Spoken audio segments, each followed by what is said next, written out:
మాజీ మంత్రి కాపు సంక్షేమ సేన అధ్యక్షుడు చేగొండి హరిరామజోగయ్య గారిని జనసేన పార్టీ రాష్ట్ర కార్యదర్శి ఆమంచి స్వాములు గారు గురువారం కలిసి ఆయన ఆశీర్వాదాలు తీసుకున్నారు. అనంతరం ఆయన మీడియాతో మాట్లాడుతూ జనసేన, టీడీపీ, బీజేపీ కూటమి 160 స్థానాల్లో గెలుస్తుందని ధీమా వ్యక్తం చేశారు. ఈ కార్యక్రమంలో కాపు సంక్షేమ సేన నాయకులు బాబీ, ఆమంచి రాజేంద్ర తదితరులు పాల్గొన్నారు.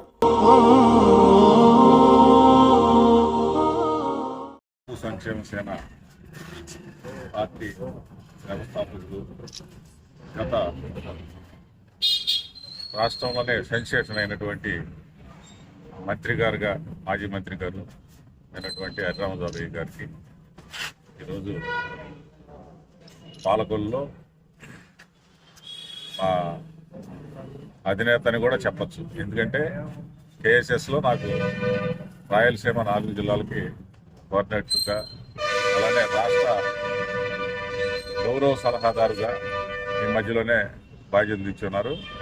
ఈ సందర్భంగా మా పెద్ద ఆయన్ని కలవటానికి వచ్చిన సందర్భంగా, అట్లానే మా వైస్ ప్రెసిడెంట్ గారు కేఎస్ఎస్కి మా బాబీ గారు కలిసి మర్యాదపూర్వకంగా ఆయనతోటి కాసేపు ముచ్చరించి ఆయన సూచనలు సలహాలు కొన్ని తీసుకొని ఈరోజు ఇక్కడికి భీమవరం మా సోదరుడు బాబీ గారు విందు ఏర్పాటు చేస్తే ఇక్కడికి రావడం జరిగింది. భీమవరం అనేది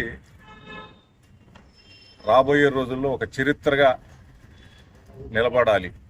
ఎందుకంటే మా జనసేన పార్టీ అధినేత గతంలో మనం కోరుకున్నటువంటి బడుగు బలహీన వర్గాలు, బీసీలు, ఎస్సీలు, ఎస్టీలకు సంబంధించిన ఆశాజ్యోతి వంగవీటి మోహన్ రంగా గారు యొక్క ఆశయాలు ఎక్కువగా, ఆయన కంటే కూడా ఎక్కువ కలిగిన వ్యక్తి, సొంత కష్టార్జితంతో రైతుల్ని, పేదవారిని ఆదుకునే వ్యక్తి మా జనసేన పార్టీ అధినేత పవన్ కళ్యాణ్ గారు. మన భీమవరంలో రేపు రాబోయే 2024 ఎలక్షన్లో పోటీ చేయటం అంటే మన భీమవరం ప్రజలందరూ కూడా ఒక అభిమానంతో కూడుకున్న రాబోయే ఎలక్షన్లో గిఫ్ట్ ఇస్తే అది చరిత్రగా మిగిలిపోద్ది. కాబట్టి రాబోయే 2024 ఎలక్షన్లో ఇక్కడి నుంచి మా అధినేత పవన్ కళ్యాణ్ గారు కానీ పోటీ చేస్తే తప్పకుండా ఇక్కడ అన్ని కులాల వారు సమాంతరంగా ఆయన్ని అభినందించి ఓటు ద్వారా అత్యధికమైన మెజార్టీతో గెలిపిస్తే అది మన రాష్ట్రంలో 2024 ఎలక్షన్ అనేది సంచలనంగా ఒక రికార్డుగా మిగిలిపోద్ది. దీనికి ఇక్కడ ఉన్న అందరూ ప్రజలంతా కూడా ఆలోచించి ఖచ్చితంగా రాబోయే ఎలక్షన్లు అలా చేస్తే మన ఆంధ్ర రాష్ట్రానికి మంచి భవిష్యత్తు ఉంటుంది.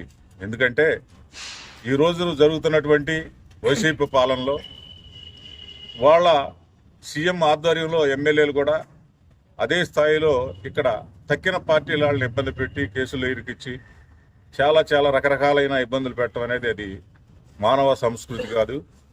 ఎందుకంటే మా అధినేత ఆధ్వర్యంలో రాబోయే ఎలక్షన్లో ఖచ్చితంగా తెలుగుదేశంతో పొత్తు పెట్టుకోవడం జరిగింది. అలానే బీజేపీతో కూడా పొత్తు ఉంటుంది.